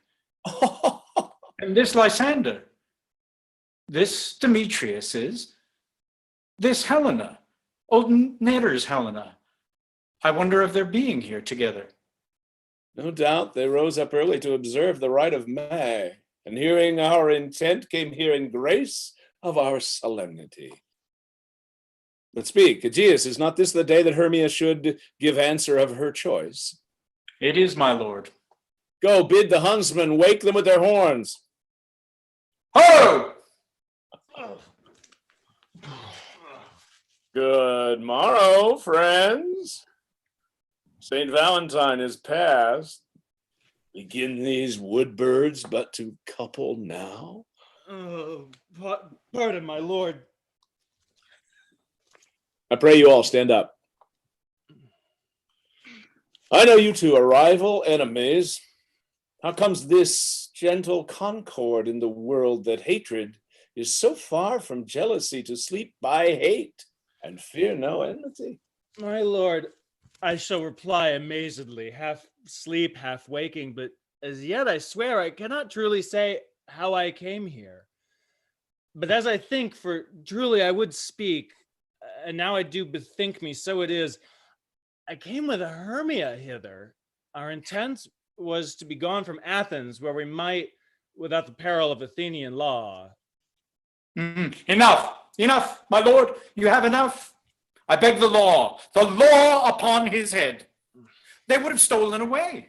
They would, Demetrius, thereby to have defeated you and me, you of your wife and me of my consent that she should be your wife.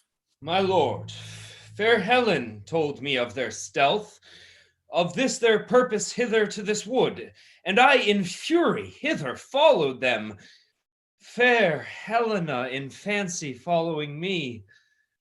But, good my lord, I wot not by what power, but by some power it is, my love to Hermia, melted as the snow, seems to me now as the remembrance of an idol god, which in my childhood I did dote upon, and all the faith, the virtue of my heart, the object and the pleasure of mine eye is only Helena. To her, my lord, was I betrothed ere I saw Hermia, but like a sickness did I loathe this food. But as in stealth come to my natural taste, now I do wish it, love it, long for it, and will forevermore be true to it. Fair lovers, you are fortunately met. Of this discourse we more will hear anon. Aegeus, I will overbear your will, for in the temple, by and by with us, these couples shall eternally be knit. And for the morning now is something worn, our purposed hunting shall be set aside. Away with us to Athens. 3 and 3, we'll hold a feast in great solemnity. Come, Hippolyta. These things seem small and undistinguishable, like far-off mountains turned into clouds. Methinks I see these things with parted eye, where everything seems double. Oh, methinks, and I have found Demetrius like a jewel, mine own, and not mine own. Are you sure that we are awake? It seems to me that yet we sleep, we dream. Do not you think the Duke was here and bid us follow him? Yea, and my father. And then can you do that to the side so I get that last And he did bid us follow him to the temple. Why, then we are awake. Let's follow him, and by the way, let us recount our dreams. When my cue comes, call me and I will answer. My next is most fair Pyramus.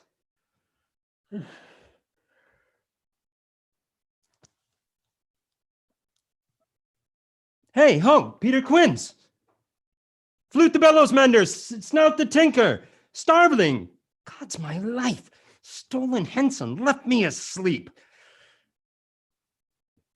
I've had the most rare vision. I had a dream past the wit of man to say what dream it was. Man is but an ass if he go about to expound this dream. Methought I was... There is no man can tell what. Methought I was and methought I had, but man is but a patched fool if he will offer what methought I had. The eye of man hath not heard, the ear of man hath not seen. Man's hand is not able to taste, his tongue to conceive, nor his heart to report what my dream was. I will get Peter Quince to write a ballad of this dream. It shall be called Bottom's Dream, because it hath no bottom. And I will sing it in the latter end of the play, before the Duke. Peradventure, to make it more gracious, I shall sing it at her death.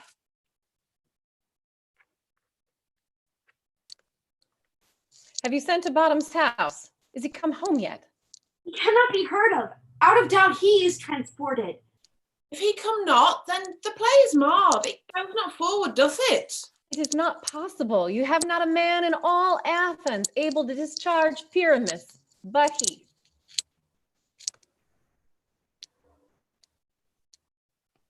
No, he hath simply the best wit of any handicraftsman in Athens. Yea, and the best person too.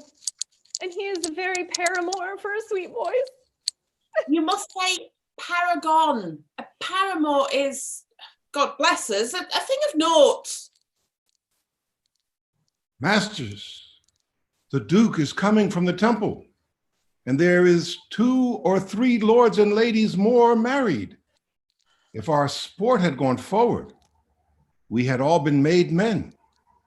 Oh, sweet bully bottom. Around, and then I'm going to come from the side. Thus hath he lost 6pence a day during his life. He could have not escaped 6pence a day. And the Duke had not given him 6pence a day for playing Pyramus. I'll be hanged. He would have deserved it. 6pence a day in Pyramus or nothing. Where are these lads? Where are these hearts? This is Daniel's happy hour. Masters, I am to discourse wonders, but ask me not what. For if I tell you I'm not a true Athenian, I will tell you everything right as it fell out. Let us hear, sweet bottom. Not a word from me. All that I will tell you is that the Duke hath dined. Get your apparel together, good strings to your beards, new ribbons to your pumps. Meet presently at the palace. Every man look o'er his part, for the short and the long is, our play is preferred. In any case, let Thisbe have clean linen, and not let him that plays the lion pare his nails, for they shall hang out for the lion's claws.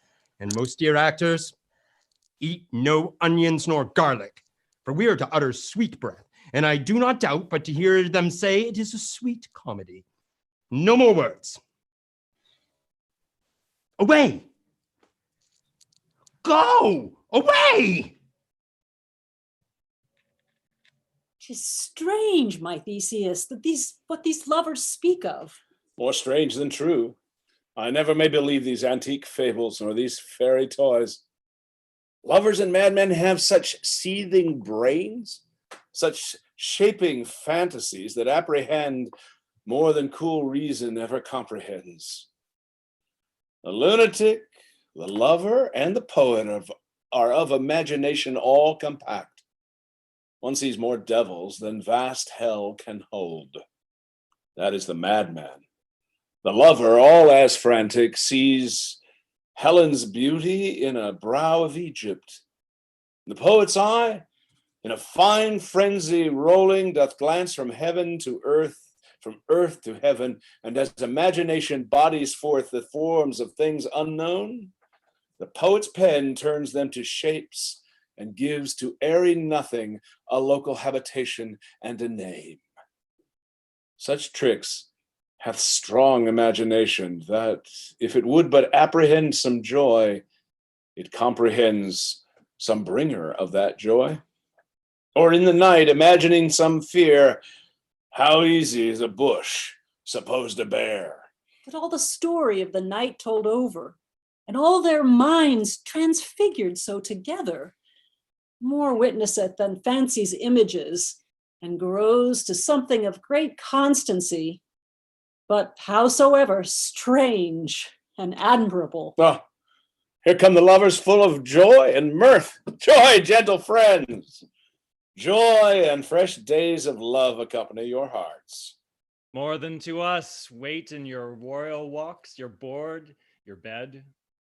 Come now, what masks, what dances shall we have to wear away this long age of 3 hours between our after supper and bedtime?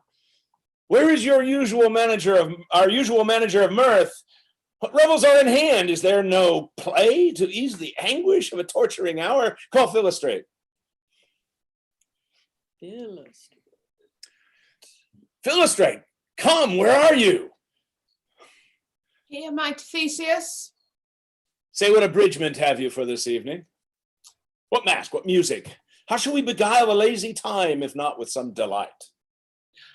There is a brief. How many sports are right? Make choice of which your highness will see first. The battle with the centaurs, to be sung by an Athenian eunuch to the harp. Oh, well, none of that. That have I told my love and glory of my kinsman Hercules. The riot of the tipsy bacchanals tearing the Thracian singer in their rage. That is an old device, and it was played when I from Thebes last came as a conqueror. The thrice 3 muses mourning for the death of learning. Wait deceased in beggary. That is some satire, keen and critical, not sorting with a nuptial ceremony. A tedious, brief scene of young Pyramus and his love Thisbe.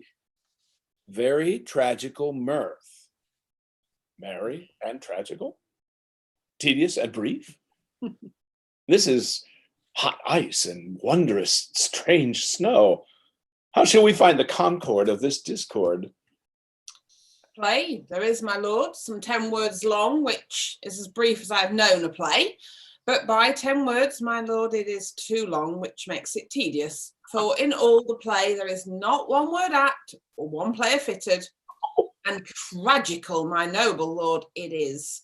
For Pyramus therein doth kill himself, which when I saw rehearsed, I must confess, made mine eyes water, but more merry tears the passion of loud laughter never shed. What are they that do play it?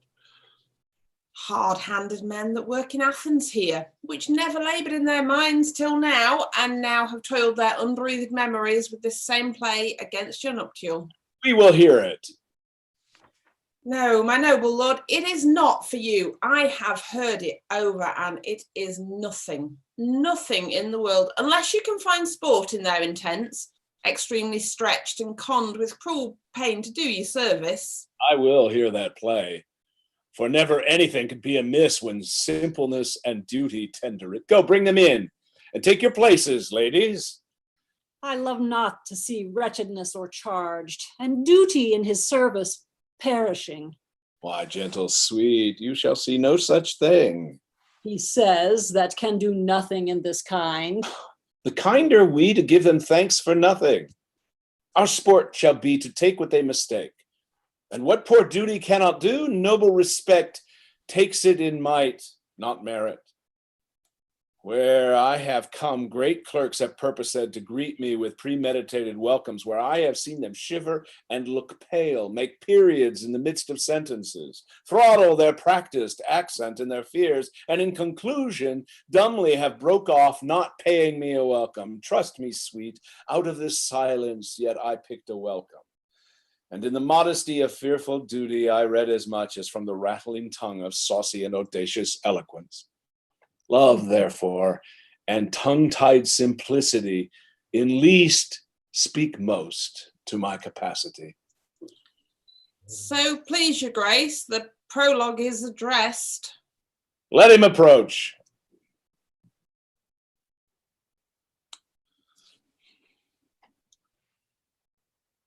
If we offend, it is with our goodwill, that you should think we come not to offend, but with goodwill, to show our simple skill. That is the true beginning of our end. Consider then, we come but in despite. We do not come as minding to content you. Our true intent is, all for your delight, we are not here. That you should hear repent you, the actors are at hand, and by their show you shall know all that you are like to know. This fellow doth not stand upon points. He hath rid his prologue like a rough colt. He knows not the stop. A good moral, my lord. It is not enough to speak, but to speak true. Indeed, he hath played on this prologue like a child on a recorder, but not in government. His speech was like a tangled chain, nothing impaired, but all disordered. Who's next?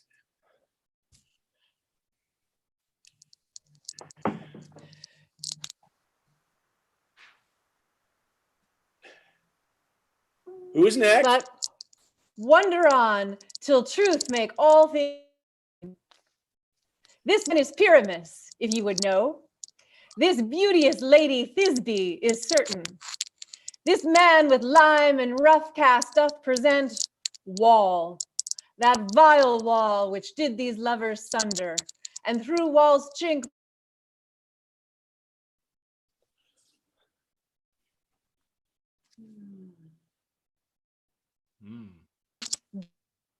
thorn presenteth moonshine. For if you will know, by moonshine did these lovers think no scorn to meet at Ninus' tomb, there to woo this grisly beast, which lion hight by name.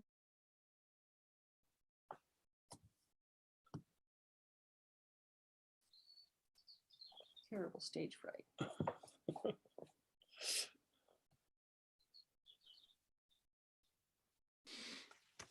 Youth and tall, and finds his trusty Thisbe's mantle slayed. Whereat with blade, with blood flameful blade, he bravely broached his boiling bloody breast, and Thisbe, tarrying in mulberry shade, his dagger drew and died. For all the rest, let lion, moonshine, wall, and lovers twain at large discourse. Well, here they do remain. I wonder if the lion be to speak. No wonder, my lord. One lion may when many asses do. In this same interlude, it doth befall that I, one snout by name, present a wall. And such a wall as I would have you think that had in it a crannied hole or chink, through which the lovers Pyramus and Thisbe did whisper often very secretly. This loam, this rough cast, and this stone doth show that I am that same wall. The truth is so. And this, the cranny is right and sinister, through which the fearful lovers are to whisper.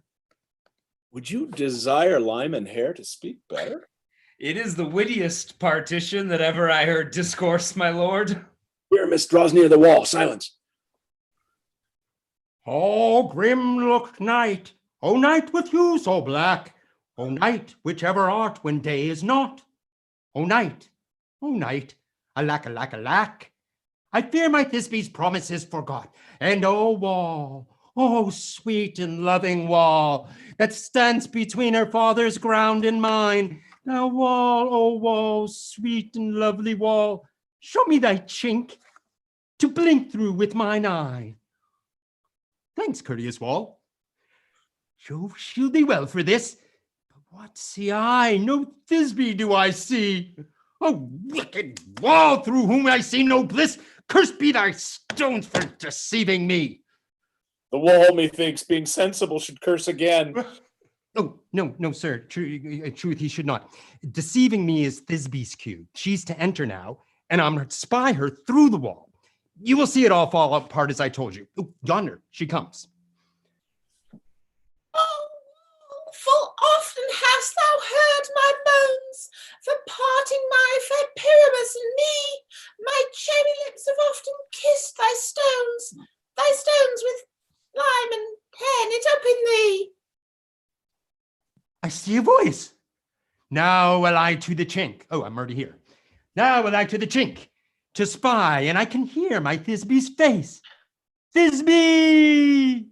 My love, thou art my love, I think. Oh, think what thou wilt.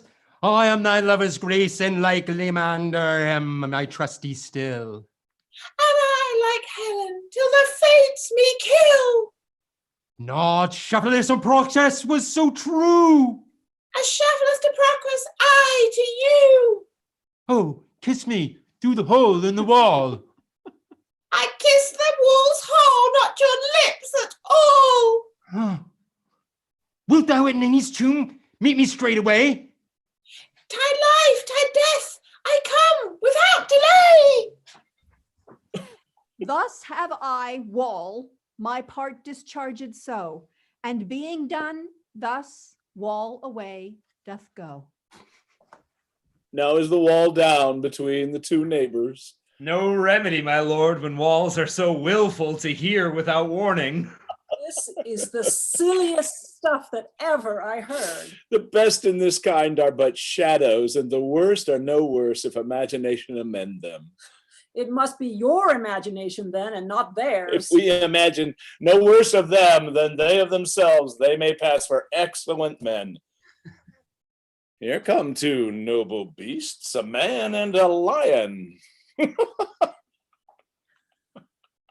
You, ladies, you, whose gentle hearts do fear the smallest monstrous mouse that creeps on floor, may now perchance both quake and tremble here, when lion rough in wildest rage doth roar.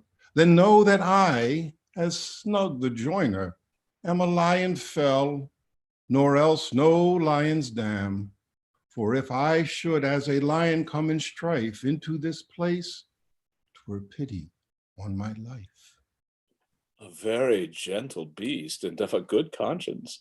The very best of the beasts, my lord, that e'er I saw. This lion is a very fox for his valor. True. And a goose for his discretion. Not so, my lord, for his valor cannot carry his discretion, and the fox carries the goose. Ah, his discretion, I am sure, cannot carry his valor, for the goose carries not the fox. It is well, leave it to his discretion. Oh, and let us listen to the moon. This lantern doth the horned moon present. He should have worn the horns on his head. He is no crescent, and his horns are invisible within the circumference. This lantern doth the horned moon present. Myself, the man in the moon, do seem to be. This is the greatest error of all the rest. The man should be put into the lantern. How is it else the man in the moon? He dares not come there for the candle, for you see, it is already in snuff. I am weary of this moon. Would he would change? It appears by his small light of discretion that he is in the wane. But yet, in courtesy, in all reason, we must stay the time. Proceed, moon. All that I have to say is to tell you that the lantern is the horned moon, I the man in the moon, this thorn bush, my thorn bush, and this dog, my dog. Why, all these should be in the lanthorn, for all these are in the moon. But silence, here comes Thisbe. This is old Nanny's tomb. Where is my love?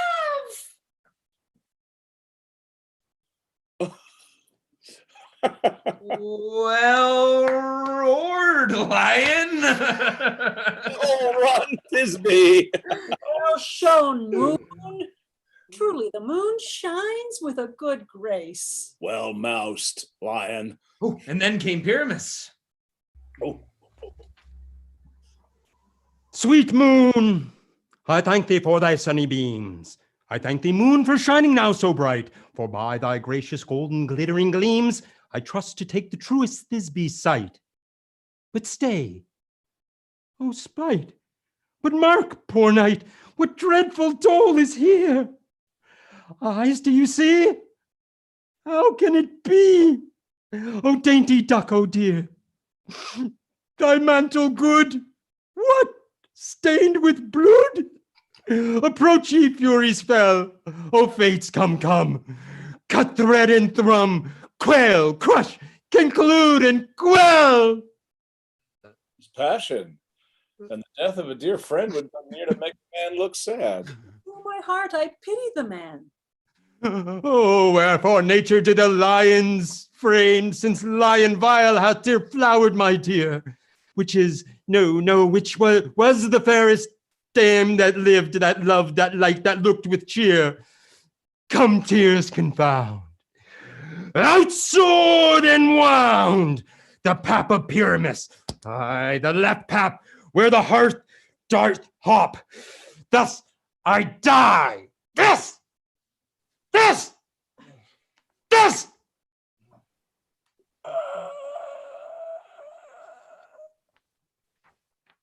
Now am I dead.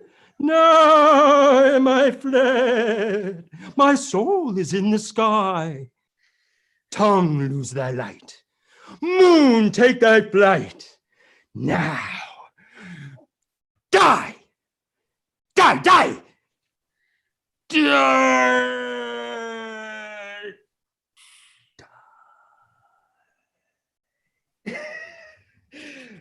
No die, but an ace for him, for he is but one. Less than an ace, man, for he's dead. He's nothing. With the help of a surgeon, he might yet recover and yet prove an ass. Moonshine is gone before Thisbe comes back and finds her lover. She will find him by starlight. Here she comes, and her passion ends the play. Methinks she should not use a long one for such a Pyramus. I hope she will be brief. Hope will turn the balance, which Pyramus, which Thisbe is the better. He for a man, God warrant us, she for a woman, God bless us. She has spied him already with those sweet eyes. And thus she means videlicet. Sleep, my love. What, dead, my dove? Oh, Pyramus,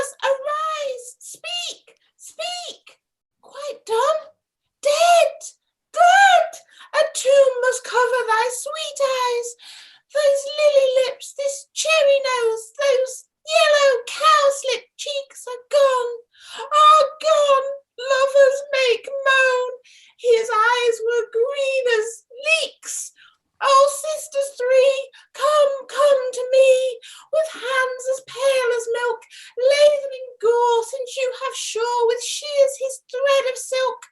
Tongue, not a word. Come, trusty sword, come blade my breast imbue. And farewell, friends, this be ends. Adieu, adieu, adieu. Moonshine and Lion are left to bury the dead. I and Wall too. Ooh, no, I assure you, the wall is down that parted their fathers. Will it please you to see an epilogue? Or to hear a burger mass dance between two of our company? No epilogue, I pray you, for your play needs no excuse. Never excuse. For when the players are all dead, there need be none be blamed. Mary, if he that riddeth had played Pyramus and hanged himself in Thisbe's garter, it would have been a fine tragedy. And so it is, truly, and very notably discharged. But come, your burgomask, your epilogue alone. Oh, the iron tongue of midnight hath told 12. Lovers, to bed. 'Tis almost fairy time. I fear we shall outsleep the coming morn. As much as we this night have overwatched, this palpable gross play hath well beguiled the heavy gate of night. Sweet friends, to bed. A fortnight hold we this solemnity in nightly revels and new jollity.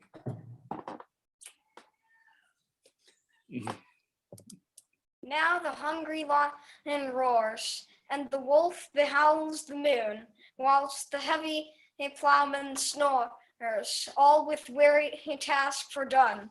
Now the wasted brands do glow, whilst the screech owl, screeching loud, puts the wretch that lies in woe in remembrance of a shroud. Now it is the time of night, that the graves all gaping and wide, and every one lets forth his sprite in the churchway paths to glide. And as we fairies that do run by the triple its team from the presence of the sun, following darkness like a dream. Now our frolic, not a mouse shall disturb this hallowed house. I am sent with broom and before to sweep the dust behind the door. Through the house give glimmering light by the dead and drowsy fire. Every elf and fairy sprite hop as light as bird from briar. And this ditty after me, sing and dance it trippingly. First rehearse your song by note, to each word a warbling note. Hand in hand with fairy grace, will we sing and bless this place. Now until the break of day, through this house each fairy stray, to the best bride bed will we, which by us shall blessed be, and the issue there create ever shall be fortunate. So shall all the couples three ever true in loving be, and the blots of nature's hand shall not in their issue stand. Never mole, hair lip, nor scar, nor mark prodigious, such as are despised in nativity, shall upon their children be. With this field dew consecrate, every fairy take his gate, and each several chamber bless, through this palace with sweet peace. And the owner of it blessed, ever shall in safety rest. Trip away, make no stay, meet me all by break of day. If we shadows have offended, if we shadows have offended, think but this, and all is mended. That you have but slumbered here, while these visions did appear, and this weak and idle theme, no more yielding, but a dream. Gentles, do not reprehend. If you pardon, we will mend. And if I am an honest, if we have unearned luck, now to scape the serpent's tongue, we and will make amends ere long. Else a liar call. So good night unto you all. Give me your hands if we be friends, and Robin shall restore amends.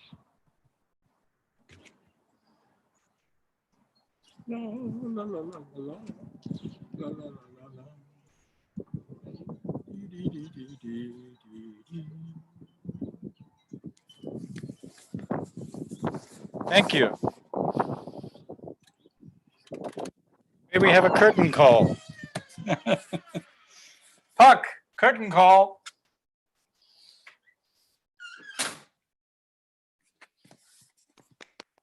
Sound.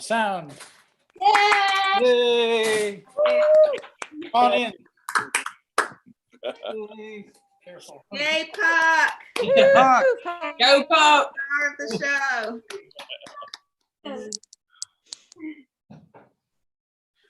That was awesome. Thank you, everyone. Love it. Can't wait to watch it. Thank you for those who watched and those who will watch in the future. Thanks for including me. It was wonderful. Oh, thank you. Wonderful, everyone. What a great time.